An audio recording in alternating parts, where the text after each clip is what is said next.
तो बांग्लादेश में जो हो रहा है वो आज से 20 साल 30 साल 40 साल बाद भारत में ना हो जी।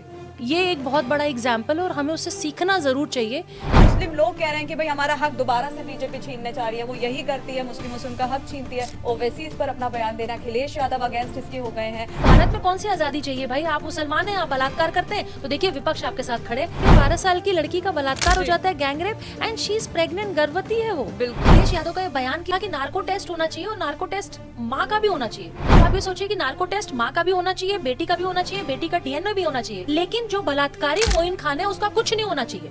उसको माला पहनानी चाहिए, उसको सम्मान करना चाहिए, उसकी इज्जत करनी चाहिए। सपा, मुझे लगता है कि सपा और ये जो पूरी सैकड़ी गैंग है ये पूरी तरीके से अपने मानसिक संतुलन को खो बैठी है। अचानक से प्रीति पांडे के पास 500 करोड़ की संपत्ति आ जाए तो भारत सरकार मुझसे पूछेगी नहीं कि उसी तरह अगर वक्फ बोर्ड से 4 सवाल पूछ ले रहे हैं तो नेताओं को या वक्फ बोर्ड को या ऐसे लोगों को तकलीफ क्या हो जा रही है? मुझे तो ये समझ में नहीं आता। कन्हैया कुमार जैसे लोग जीत के संसद में चले जाएं, या जो लोग रोज जंतर मंतर पे भारत के 2 टुकड़े करने की बात करते हैं, या शर्जिल इमाम को जो सपोर्ट करते हैं, अगर उस गैंग का कोई व्यक्ति अगर संसद में चला जाए तो नुकसान तो होता ही है। कि हम जो घुसपैठियों को या कट्टरपंथियों को या ऐसे लोगों को हम भारत में जो शरण दे रहे हैं, जो आज 20 साल बाद 30 साल बाद 40 साल बाद हमारे लिए प्रॉब्लम बन गई है। और केशव प्रसाद मौर्य को उनकी सीट देकर और योगी जी को हटाने का पूरा प्लान बन चुका है और उपचुनाव में ये रिजल्ट बहुत जल्द आ जाएगा। उत्तर प्रदेश को अगर कोई सिर्फ कंट्रोल कर सकता है तो योगी जी ही कंट्रोल कर सकते हैं। हम जिस भारत माँ की गोद में हैं तो मैं ये बात मानती हूँ कि हम सेफ हैं, और कल रात को शायद 130 करोड़ भारतीय बहुत चैन से इसलिए सो पाए क्योंकि हम भारत में जन्मे हैं।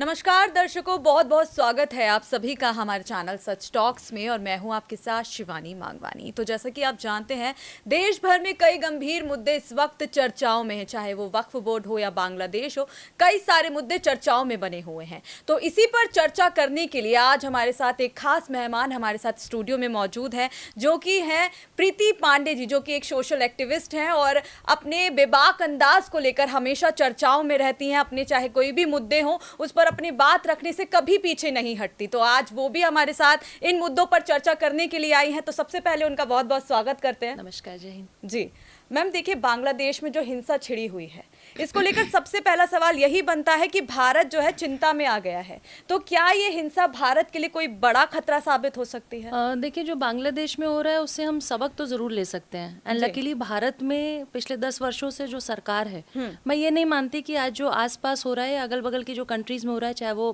पाकिस्तान की हालत हमने देखी, अफगानिस्तान की हालत देखी कि किस तरीके से तालिबान, एक कट्टरपंथी समुदाय, कट्टरपंथियों ने किस तरीके से एक देश को अपना गुलाम बना के रखा है।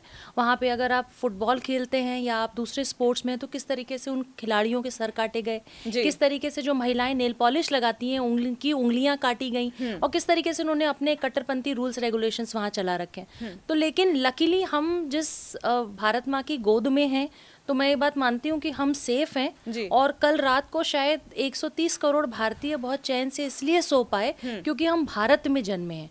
और रही बात बांग्लादेश की, तो बांग्लादेश में जो हो रहा है वो आज से 20 साल 30 साल 40 साल बाद भारत में ना हो ये एक बहुत बड़ा एग्जाम्पल है, और हमें उससे सीखना ज़रूर चाहिए कि हम जो घुसपैठियों को या कट्टरपंथियों को या ऐसे लोगों को हम भारत में जो शरण दे रहे हैं, जो आज 20 साल बाद 30 साल बाद 40 साल बाद हमारे लिए प्रॉब्लम बन गई है, और हम घुसपैठियों को निकालने की कोशिश कर रहे हैं। सीए एनआरसी लागू करने की कोशिश कर रहे हैं, सिर्फ संसद में चर्चा तक होती है तो सड़कों पे बवाल हो जाता है। तो कहीं ना कहीं हमें से सबक और सीख जरूर लेना चाहिए। देखिए मैम, खतरा तो चलिए ठीक है, आपने जैसे बताया, कोई इसको ये भी कह रहा है कि सुनहरा मौका भी है भारत के पास बांग्लादेश को दोबारा पाने का, जो कि एक हिस्सा सालों पहले अलग हो गया, तो कहीं ना वो जुड़ भी सकता है। तो क्या इसको हम एक सुनहरे मौके की तरह भी देखें? देखिए, भारत सरकार अपना काम करेगी, लेकिन अगर आप ये सवाल सिर्फ प्रीति पांडे से पूछ रहे हैं तो मैं ये बिल्कुल नहीं कहूँगी कि ये सुनहरा मौका है। सुनहरा मौका इसलिए नहीं है क्योंकि क्या हम जो बांग्लादेश में वो लोग हैं जिनके साथ बहुत बुरा हो रहा है, जिनके वीडियोस कल आपने देखा होगा, बहुत सारे स्कैरी वीडियोस आ रहे हैं। कुछ वीडियोस ऐसे आ रहे हैं जहाँ पे हिंदुओं के घरों को चिन्हित करके कि इन घरों में और इन परिवार में हिंदू फैमिलीज रहती हैं, किस तरीके से कट्टरपंथी उनके घर जला रहे हैं, किस तरीके से उनके बिजनेस हाउसेस को जलाया जाता है। तो बांग्लादेश में जो हिंदूज रह रहे हैं या गैर मुस्लिम रह रहे हैं, उनके साथ जो कल शाम से बर्बरता, कल शाम से क्यों, पहले भी बर्बरता की न्यूज आती रही है, महीने से लगातार बिल्कुल हमेशा न्यूज न्यूज आती हिंसा रही छिड़ी है, हुई है। जितने गैर मुस्लिम वहां पे गए आज पार्टीशन के बाद, धीरे धीरे उनकी संख्या, उनका परसेंटेज भी कम होता आया, ये सबको पता जी। है। लेकिन कल से जो वीडियोस हम लोग देख रहे हैं वो बहुत डरावने हैं, बहुत भयानक है। तो मुझे नहीं लगता कि हमारे लिए कोई अवसर है। हम अवसर कैसे देख रहे हैं? हम क्या वहाँ के कट्टरपंथी जो लोग हैं, क्या उनको भारत में आने दें? जो भारत में ही रह के देश को रोज बेचने का काम करते हैं, या भारत तेरे टुकड़े होंगे इंशाल्लाह इंशाल्लाह जैसे वाहियात नारे लगाते हैं देश की इतनी बड़ी यूनिवर्सिटी में, हमारे पास उनकी संख्या क्या कम है कि हम 1-2 करोड़ और कट्टरपंथियों को अपने देश में ले लें? हाँ, जिनको जरूरत होगी, जिनको मदद की जरूरत होगी, मुझे लगता है कि भारत सरकार उनकी मदद लेकिन करेगी। कांग्रेस ने तो ऐसे ही एक व्यक्ति को अभी चुनाव लड़ने के लिए खड़ा कर दिया, भारत तेरे टुकड़े होंगे। हम कन्हैया कुमार की बात कर रहे बिल्कुल, हैं। मैं कन्हैया कुमारी क्यों, बहुत अभी तो एक नाम नहीं लेना चाहूंगी, लेकिन उत्तर प्रदेश में एक जगह है नगीना जी। तो बहुत सारे ऐसे लोग जो हमेशा भड़काऊ भाषण देते हैं या देश को तोड़ने की बात करते हैं या टुकड़े टुकड़े गैंग का सदस्य मानते हैं हम उन लोगों को, कन्हैया कुमार और बहुत सारे ऐसे लोग। तो वो बहुत सारे ऐसे लोग संसद में पहुंच गए, जो विपक्ष ने उनको चुनाव लड़ाया। आप मोदी जी से या देश के प्रधानमंत्री से इतनी नफरत करते हैं कि आप उन लोगों को टिकट देने के लिए राजी हैं जो कल भारत के भी खिलाफ बोलने के लिए बाज नहीं आते। वो भारत के खिलाफ भी बोलते रहते हैं रेगुलर। तो रही बात कांग्रेस की, तो कांग्रेस तो आपको पता ही है, कन्हैया कुमार को अगर आप टिकट दे रहे हैं और आप वहाँ पे आप शादरा से चुनाव लड़ा रहे हैं दिल्ली से, तो उनका अगर आप उनका पास्ट देखेंगे तो जेएनयू में जिस तरीके से खड़े होके इनके लोगों ने नारे लगाए हैं, और जहाँ जहाँ देश तोड़ने की बातें आती हैं तो कुछ चेहरे हमारे देश में बहुत फेमस है, जो चेहरे आपको वहां दिख जाएंगे, उनको लड़ा के संसद में भेजना, ये भी देश के खिलाफ जो एजेंडा चल रहा है उसमें ये कड़ी और जोड़ते हैं ये लोग। जी, तो यानी कि आपके पूरे जवाब से अगर हम जानें तो भारत को यहाँ पर अलर्ट रहने की जरूरत है, हल्के में इस हिंसा को नहीं लेना चाहिए, जिस तरीके से बांग्लादेश की हिंसा को हम देखें। देखिए, आज 3:30 बजे संसद में जो हमारे विदेश मंत्री हैं वो बोलेंगे, सरकार अपना स्टैंड लेगी। नेबरिंग कंट्री है बांग्लादेश, जो मदद हो सकती होगी मुझे लगता है कि भारत जरूर करेगा, क्योंकि भारत ने तो कोविड में भी मतलब अपनी बाहें खोल के पूरे विश्व का स्वागत किया, और एक संजीवनी बूटी जो कोविड की दवा को कहा जाता है जो भारत ने बनाया, वो पूरे विश्व में दिया।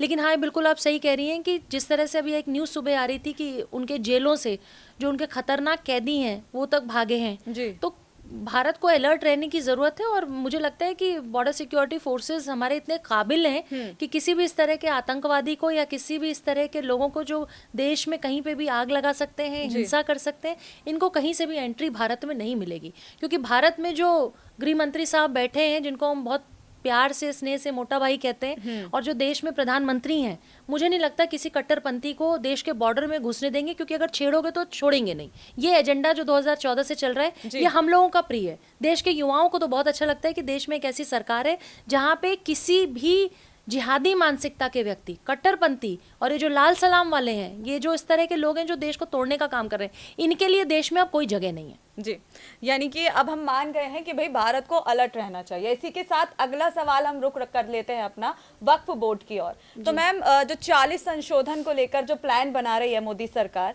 इसके खिलाफ जो है विपक्ष पूरा खड़ा हो गया है। असदुद्दीन ओवैसी इस पर अपना बयान देना, अखिलेश यादव अगेंस्ट इसके हो गए हैं। मुस्लिम लोग कह रहे हैं कि भाई हमारा हक दोबारा से बीजेपी छीनने चाह रही है, वो यही करती है, मुस्लिमों से उनका हक छीनती है। तो कितना सही है आपके हिसाब से ये बदलाव करना वक्फ बोर्ड में? देखिए, वक्फ बोर्ड क्या था? वक्फ बोर्ड ये है कि मैं आपके स्टूडियो में बैठी हूँ और मैं अगर वक्फ बोर्ड होती तो मैं ये कह देती कि ये स्टूडियो जो है वक्फ बोर्ड की जमीन पे जी। तो पेपर्स मुझे नहीं चेक कराने, पेपर्स अब आपको दिखाने पड़ेंगे। अब आपको वो सारे कागज दिखाने पड़ेंगे जिससे ये तय हो कि ये स्टूडियो जो है वक्फ बोर्ड का नहीं है। तो वक्फ बोर्ड अभी तक मनमानी करता आया है। देश की किसी भी संपत्ति पे आप उंगली रख दें और ये कह दें कि ये वक्फ बोर्ड की संपत्ति है, तो वो संपत्ति आपकी हो जाती थी। लेकिन अब जो ये नियम जिसके तहत इन्होंने बहुत मनमानी करी है, मैं कह रही हूँ कि अगर जो वक्फ बोर्ड की संपत्ति है जो आपकी है वो आपको मिलेगी, लेकिन जो कब्जा की हुई है, जो अवैध है, जहाँ पे ऐसे निर्माण हुए हैं या जहाँ पे ऐसे कब्जा है जो आपकी ज़मीन नहीं थी, आपकी प्रॉपर्टी नहीं थी, उस पर अगर कोई वक्फ बोर्ड है या कोई भी ऑर्गेनाइजेशन है अगर कब्जा करके बैठी है तो वो कब्जा नहीं चलेगा। दूसरी बात, जो 40 एक अधिनियम में जो इनके संशोधन होना है, जो चेंजेस होने हैं, जो एडिटिंग होनी है, मैं तो सिंपल से कह रही हूँ कि अगर आपकी प्रॉपर्टी है तो आपको मिलेगी, लेकिन अगर आपकी प्रॉपर्टी नहीं है तो आपको नहीं मिलेगी। आपको इसमें डरने की तो जरूरत नहीं है। मेरा डर वो लोग रहे नहीं, डर वो लोग रहे हैं जो वक्फ बोर्ड की आड़ में आपको पता है कि भारत की रेलवे और भारत के एयरफोर्स, भारत के रेलवे और उसके डिफेंस बाद के अलावा सबसे ज्यादा प्रॉपर्टी बोर्ड के वक्फ पास बोर्ड है। की है। जी। तो जरा इनसे पूछे, कोई 70 साल की आजादी में वक्फ बोर्ड की इतनी प्रॉपर्टी कहाँ से आ गई?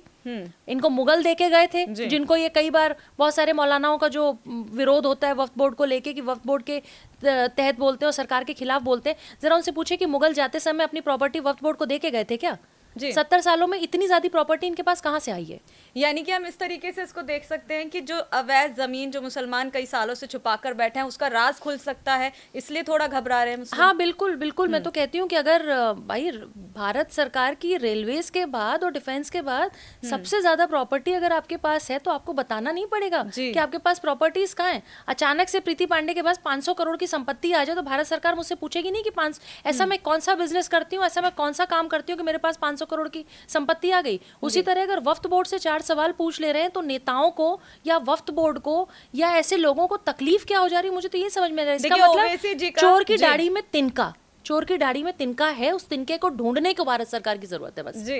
देखिए, हमेशा की तरह ओवैसी जी फिर इस मामले में भी उन्होंने छलांग लगा दी है अपनी, और मुस्लिमों के लिए खड़े हो गए हैं वो डटकर, एक दीवार बन के कि भाई मैं तुम्हारा हक तुमको दिलाऊंगा। कह रहे हैं कि भाई बीजेपी हमेशा की तरह स्वतंत्रता छीनना चाहती है मुस्लिमों से। तो क्या ऐसा है, क्या इस पूरे संशोधन में मुस्लिमों की स्वतंत्रता को छीना जा रहा है? देखिए, ओवैसी साहब देश में हमेशा भड़काने का काम करते हैं। जी। जहाँ पे शांति होगी, शांति भंग करने का अगर काम करना है तो ओवैसी साहब को खड़ा कर दो और भाषण और माइक उनको दे दो, भाषण वो खुद दे देंगे। आग कहीं अगर नहीं लगी है तो आग वो खुद लगा देंगे।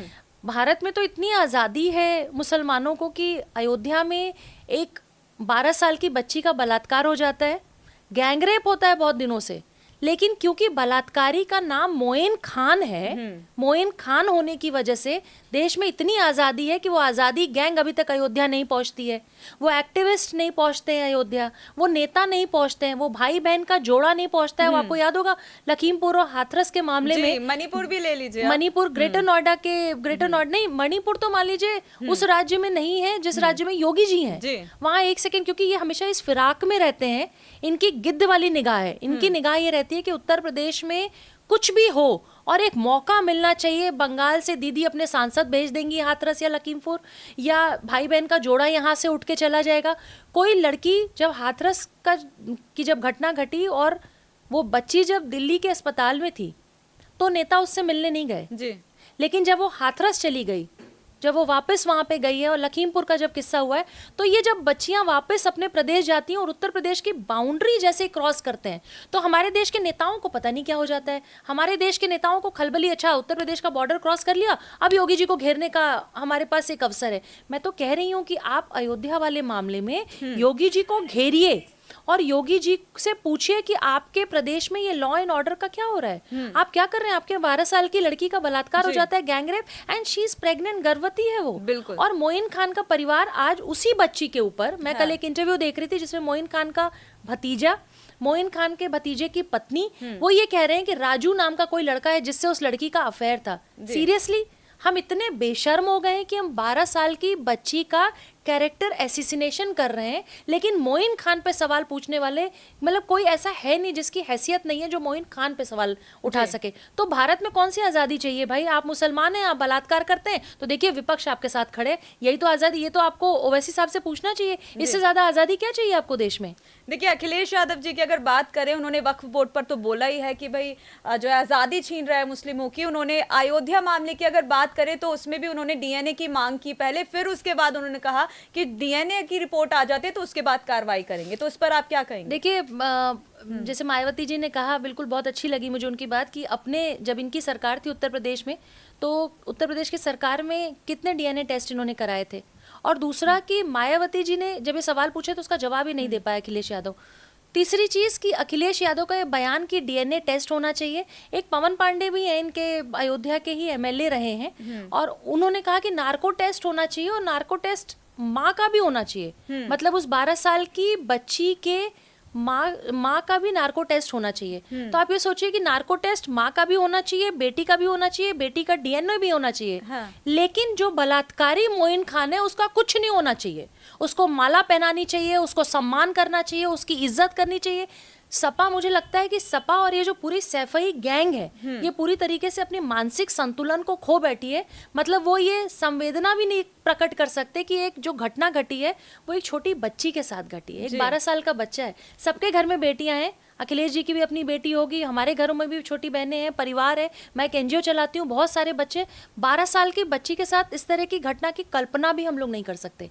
ये सिर्फ एक एजेंडा है, क्योंकि अगर आप मोइन खान पे बोलेंगे तो आगामी जो 2027 में चुनाव होने वाला है विधानसभा का, आप उसमें मुंह के बल खाएंगे, मुंह के बल गिरेंगे। तो कहीं ना कहीं आपको डर है कि मैं अपने वोट बैंक को कहीं से भी आहत ना करूं, हर्ट ना करूं। इसलिए मुझे मोइन खान पे नहीं बोलना है, मुझे उस बेटी पे बोलना है, उसके परिवार पे बोलना है, उसकी माँ पे बोलना है, लेकिन मुझे मोइन खान पे नहीं बोलना है। ये सिर्फ वोट बैंक की राजनीति है, इनको उस बच्ची से कोई लेना देना नहीं। जी मैम, देखिए जैसे आपने कहा कि योगी सरकार को घेरने की एक कोशिश है जी, जो कि कर रहे हैं, वो कर नहीं पा रहे हैं ठीक से। सपा की बात करें या असदुद्दीन ओवैसी की, लेकिन यहाँ पर योगी जी को तो उनकी खुद की पार्टी घेरती हुई नजर आ रही है और कह रहे हैं कि भाई केशव प्रसाद मौर्य को उनकी सीट देकर और योगी जी को हटाने का पूरा प्लान बन चुका है और उपचुनाव में ये रिजल्ट बहुत जल्द आ जाएगा। तो इसको लेकर आप क्या कहेंगे? खुद की पार्टी में सेफ नहीं है योगी आदित्यनाथ? देखिए, मुझे लगता है, मैं उत्तर प्रदेश से आती हूँ, पहले तो मैं ये बता दूं, और मैं बनारस काशी की बेटी हूँ, जहाँ से माननीय हमारे सांसद, देश के प्रधानमंत्री मोदी जी हैं, हमारे सांसद हैं प्रधानमंत्री। तो हर बार हम लोग, आज भी ये वोट किया है मैंने प्रधानमंत्री जी के लिए, and I am very proud कि हम लोगों ने देश को तीसरी बार प्रधानमंत्री चुन के दिया है, जो हमारे सांसद हैं। रही बात योगी जी की, तो उत्तर प्रदेश में जो गुंडई और जो गुंडा राज सपा की सरकार में चलता था, I am born and brought up in Uttar Pradesh. जिस तरीके से वो सपा के नेता अपनी बाइकों पे युवा नेता की तख्तियां लगा लगा के गुंडागर्दी करते थे उत्तर प्रदेश में, वो जमाना लद गया है। जिस तरीके से भैंस गायब हो जाती थी तो एसपी एसएसपी से सपा की सरकार में आजम खान अपनी भैंस ढूंढवाया करते थे, वो जमाना चला गया है। उत्तर प्रदेश को अगर कोई सिर्फ कंट्रोल कर सकता है तो योगी जी ही कंट्रोल कर सकते हैं। और हम एज ए यूपी के हम निवासी, हम लोग बहुत खुश हैं कि हमारे सीएम योगी आदित्यनाथ हैं। रही बात पार्टी में जो उथल पुथल की न्यूज़, देखिए न्यूज़ आ रही है, ये भी तो हम मान सकते हैं कि ये विपक्ष का चलाया हुआ एजेंडा है। जैसे केजरीवाल साहब दिल्ली में जेल से बाहर आते हैं तो उनको ये चिंता नहीं है कि अपने चुनाव में कितने सीटें पाएंगे, कितनी सीटें नहीं पाएंगे। उनको इस बात की चिंता थी कि योगी आदित्यनाथ हटाए जाएंगे। आप योगी जी की चिंता क्यों कर रहे हैं भाई? योगी जी का फैसला जनता करेगी, और जनता ने फैसला किया है, 2017 में भी किया है, 2022 में भी किया है, और 2027 में भी करेगा। तो मुझे लगता है कि योगी जी से बेटर उत्तर प्रदेश को कंट्रोल कोई सीएम नहीं कर सकता। बाकी तो बीजेपी का इंटरनल मैटर है, बीजेपी डिसाइड करेगी कि कौन से राज्य में किसको सीएम बनाना है। जी, लेकिन देखिए अगर इसी मुद्दे को अगर हम थोड़ा और आगे और गहराई से जानने की कोशिश करें तो कह रहे हैं कि गृह मंत्री अमित शाह इसमें थोड़ा केशव प्रसाद मौर्य को आगे कर रहे हैं और योगी जी को पीछे कर रहे हैं। इस पर आप क्या कहेंगे? देखिए, आप गलत सवाल गलत व्यक्ति से पूछ रहे हैं, क्योंकि मैं बीजेपी से नहीं हूँ, मैं एक्टिविस्ट हूँ। लेकिन मैंने आपको पसंद, योगी जी की कुर्सी की बात कर रहे हैं, पसंद बता दी कि अगर आप पसंद की बात करेंगे तो योगी आदित्यनाथ ने जिस तरीके से उत्तर प्रदेश के लॉ एंड ऑर्डर को कंट्रोल किया है, जिस तरीके से योगी आदित्यनाथ ने उत्तर प्रदेश में जो स्कीम्स वो लेके आ रहे हैं, चाहे वो बच्चों की मिड डे मील हो, चाहे स्कूल की शिक्षा से रिलेटेड हो, चाहे ग्रेटर नोएडा में जो बाहर की कंपनीज जो आ रही हैं, जो वहाँ पे फैक्ट्रीज लगा रही हैं, वो पिछले कई वर्षों, कई दशकों में उत्तर प्रदेश में नहीं हुआ।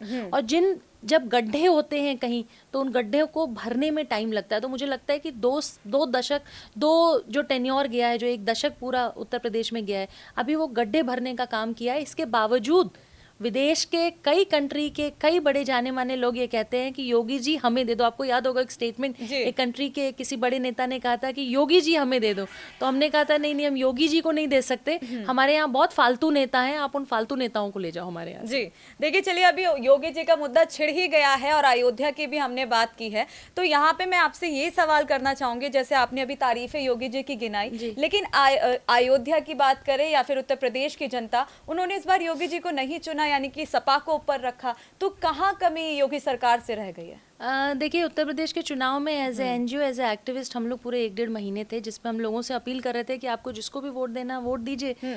लेकिन जो काम हुआ है, जो विकास का काम हुआ है, जो पूरे प्रदेश में दिख रहा है, अगर रोड, बिजली, पानी, सड़क आपको दिखता है, अगर आपको फैक्ट्रियां लगते दिख रही हैं, अगर आपको वहाँ पे सुरक्षा दिख रही है, तो आप अपना वोट उस हिसाब से दीजिए। उस 1 महीने के कार्यकाल में मैंने देखा कि जिन जगहों पे, जिन गाँवों में, जिन कस्बों में, जिन जिलों में दूर दूर तक रोड नहीं थी, जहाँ पे लाइट्स नहीं थी, वो सब आपको आज देखने को मिलेगा।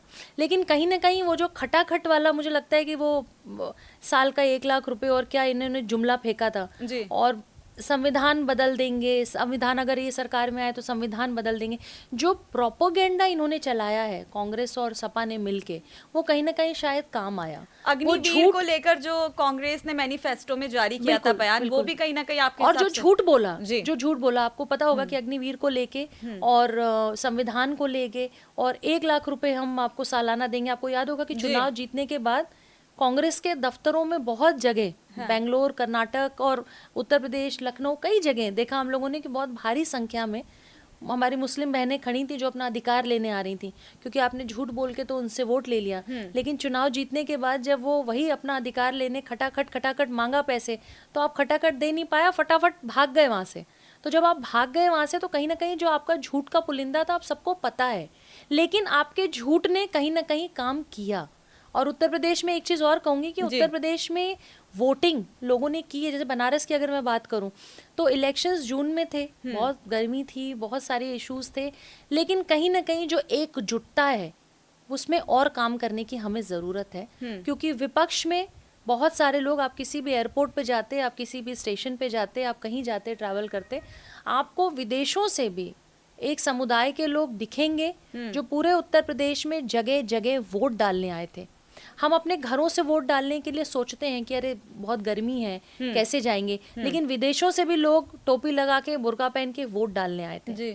तो इसका मतलब वो हमसे ज़्यादा डेडिकेटेड है और हमें उनसे सीखने की ज़रूरत है। देखिए मैम, यहाँ पर विपक्ष को टारगेट करने से बेहतर अगर हम इस चीज़ पर भी नज़र डालें कि योगी सरकार या फिर बीजेपी सरकार ने जो अपने प्रत्याशी चुने थे, या फिर जो कार्यकर्ता जो सपोर्ट कर रहे थे निचले स्तर पर, उन्होंने उस तरीके से सपोर्ट नहीं किया और कहीं ना कहीं खफा वो नज़र आए, प्रत्याशियों को चुनने में कहीं कमी रह गई। ऐसे भी जो है कई, हमने अगर जैसे सर्चिंग की बात करें तो ये चीज़ें खुलकर सामने आई हैं। तो क्या लगता है आपको, ये भी एक कारण हो सकता है? देखिए, सारे सवाल आप किसी बीजेपी कैंडिडेट से पूछते तो बहुत अच्छा नहीं, होता है, लेकिन आप यूपी से हैं तो यूपी के सवाल, यूपी में 2-3 सीट्स ऐसी थी जिन सीट्स पे पहले से कहा गया था कि इन प्रत्याशियों का नाम बदलना बहुत जरूरी है, इन प्रत्याशियों को बदलना बहुत जरूरी है।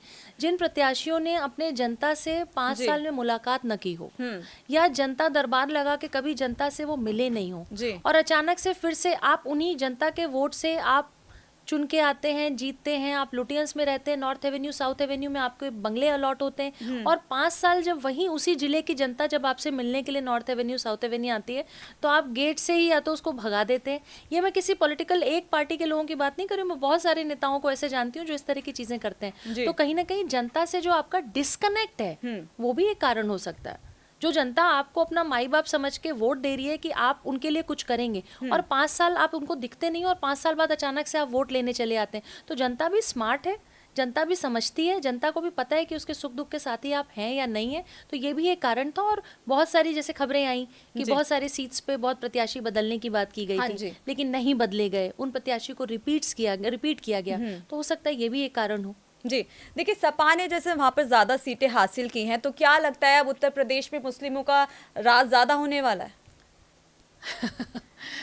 देखिए, अफगानिस्तान की हालत हम देख रहे हैं, शाहीन बाग कैसे बैठा हम देख रहे हैं, और लखनऊ में घंटाघर पे भी बहुत कोशिश की गई थी शाहीन बाग बनाने की, लेकिन योगी आदित्यनाथ ने घंटाघर से टेंट तंबू सब उखाड़ दिए थे, किसी को बैठने नहीं दिया, वो टुकड़े टुकड़े गैंग को कहीं उत्तर प्रदेश में पनपने नहीं दिया।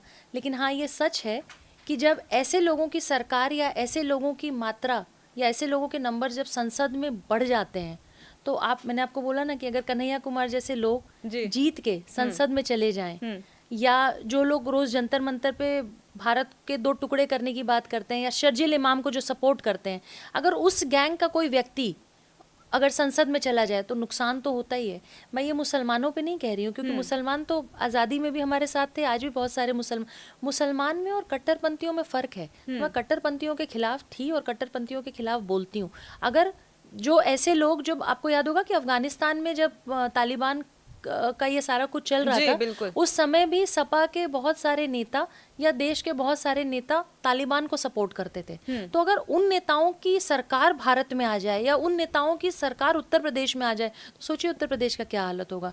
ये अफगानिस्तान जो है वो झांकी है, और बांग्लादेश में भी जो हो रहा है वो झांकी है। हाँ। अगर हम उससे सबक नहीं सीख पाए और अगर हम उससे कुछ सीख नहीं पाए तो आज से 20 साल 40 साल 50 साल बाद भारत में भी क्या स्थिति होगी किसी को नहीं पता। इसलिए आपको उसकी तैयारी आज से करनी पड़ेगी। ये घुसपैठियों को भारत में घुसाना, उनको शरणार्थी, ये हर जगह जा रहे हैं पूरे विश्व में शरणार्थी बन के। शरणार्थी बनने के बाद मैं आपके घर में किराएदार बन के आऊं, मैं आपके घर पे कब्जा कर लूं, बस ऐसा ही ये पूरे विश्व में कर रहे हैं। तो ये जो किराएदार, शरणार्थी, घुसपैठी हमारे देश में कब्जा करके बैठे, इनको हमको भगाने की भी जरूरत है। जी चलिए, तो मैम बहुत बहुत शुक्रिया। हमेशा की तरह आपने जिस बेबाकी के साथ हमारे सवालों के जवाब दिए हैं, आज भी आप उस पर खरा उतरी है। तो आज थी हमारे साथ प्रीति पांडे जी, जिनसे हमने खास मुद्दों पर चर्चा की। तो आपका इनके जवाबों पर क्या कहना है और आपकी क्या प्रतिक्रिया, कमेंट बॉक्स में बताइएगा और बने रहिए सच टॉक्स के साथ।